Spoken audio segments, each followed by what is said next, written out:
Over the past 10 years, tuition fees have increased from £3,000 to £9,250. The tax you pay when buying property, known as stamp duty, is expected to be cut. Single-use plastic items are expected to be taxed, in a move which will please environmentalists.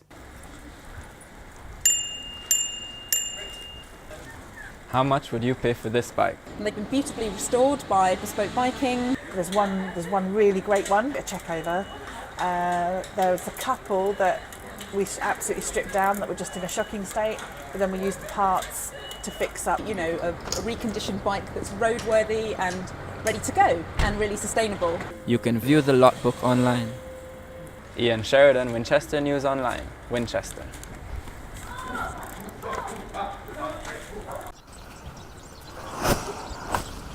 It's 8:45 a.m. and only the lucky few have found themselves a parking space. We need to do something to change the parking regulations on campus because there is just not enough parking. The university hasn't done enough.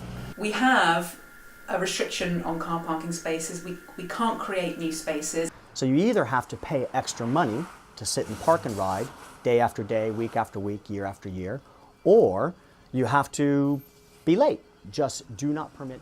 It's 12 p.m. I'm Ian Sheridan and here are the headlines. David Way, visiting professor at the University of Winchester, spoke to us today about the university receiving £250,000 for a new social mobility fund. It will target local people with hopes of helping them fulfill their potential. Yeah, we're not sitting here in an ivory tower saying, come here. We're actually going out and we're trying to promote the messages that we're serious about trying to raise the living standards, the working potential, the educational potential and achievements of many people. NHS England is urging parents to get their children vaccinated for flu due to the high risk of spreading it on to grandparents and other vulnerable relatives over the Christmas period.